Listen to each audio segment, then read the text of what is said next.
I used to think I understood what mattered: money, progress, stability, success. Those were the words I lived by at 50. I finally understood. I was wrong when I was young. I believed life was a race. I couldn't afford to lose. I watched people fall behind, watched dreams collapse, watched families struggle, and I promised myself that would never be me.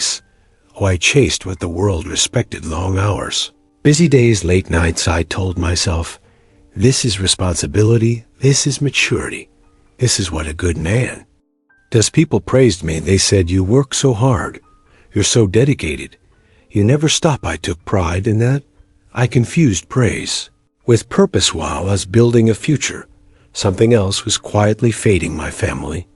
At first, it didn't feel like loss. It felt temporary. Missed dinners, missed conversations, missed small moments. I told myself, I'll make it up later. Became a habit. I remember coming home tired, so tired that I forgot to ask how their day was. They would talk, and I would listen halfway. My body was there, my mind was still working. I didn't notice when their voices changed, when their laughter softened, when they stopped waiting for me. Thought love was automatic, that family would always understand. I was wrong. Time doesn't announce what it's taking, it just takes. Years passed faster, and I realized faces aged, hair changed, lives moved forward, and I stayed busy. One day, I sat alone in a quiet room. No noise, no calls, no urgency. For the first time, there was nothing demanding my attention, and that's when the truth arrived.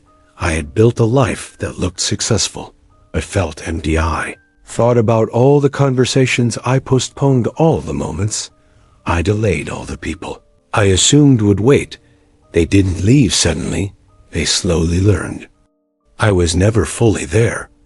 That realization hurt more than failure, because failure can be fixed. Lost time cannot. At 50, I finally understood the one thing that mattered was never what I chased, it was who I ignored. Family doesn't need perfection, they need presence. I thought providing was enough. I thought protection was love. But love is attention, love is time, love is choosing people over pressure. I sat with memories that night, old messages, old moments. I was present in pictures, absent in life. I remembered promises I made and never fulfilled. I remembered faces that looked at me, hoping I would slow down. I didn't. At 50, I learned something painful: you can give people everything, except the one thing they needed most.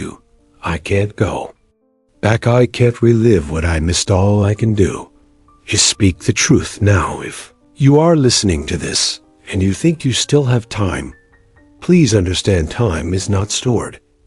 It's spent. The one thing that mattered was never money, never success. It was being there when it counted. By the time you realize that it's often too late, I wish I could say the realization changed everything overnight.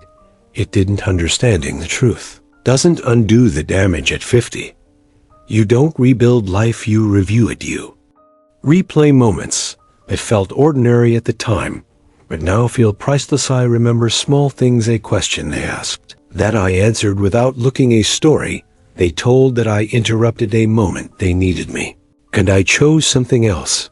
I didn't think. Those moments mattered because they were small. That was my biggest mistake. Life is not shaped by big decisions alone. It's shaped by tiny choices repeated daily. I chose work over dinner, deadlines over conversations, progress over presence. Not once, but thousands of times. Those choices stacked quietly until one day I looked around and felt like a visitor in my own family. They were polite, kind, distant. Distance is worse than anger. Anger means you still matter. Distance means they stopped expecting. I never meant to hurt anyone. That's the hardest part. He believed I was doing the right thing. I believed sacrifice was noble. But sacrifice without awareness is just neglect. Wearing a suit at 50. You stop running not because you want to, but because your body and soul refuse to continue. That's when the silence becomes loud, no phone ringing, no urgent messages, no one needing you immediately. You finally have time, and no one left to give it toy. Sat alone one evening, holding nothing, doing nothing. And I realized this was the life I worked so hard to build: a quiet house, a full calendar, an empty heart. I thought about legacy, what I would leave behind, not money, not assets, but memories, and that terrified me, because memories require presence, and presence was what I lacked. I wanted to call them, to apologize, to explain. But explanations don't restore lost years. You can say sorry, but you can't say return. I learned something painful. People don't remember how hard you worked. They remember how you made them feel, and too often I made them feel secondary. At 50, I understood being busy is not an excuse. It's a choice. Every ignored moment was a decision. I thought I was strong, but real strength is slowing down when the world tells you to hurry. I thought I was responsible, but responsibility without connection is hollow. The one thing that mattered was never something I could earn. It was something I had to give: time, attention, care. Those things don't show up on resumes. They don't get applause, but they build bonds, and bonds, once weakened, are hard to restore. I don't tell this story to shame anyone. I tell it because someone listening still has a chance. If you're busy, that means people depend on you. But if you're always busy, that means people are learning to live without you. There is a difference. I learned it late. At 50, I finally understood the one thing that mattered was never waiting at the finish line. It was waiting at the door.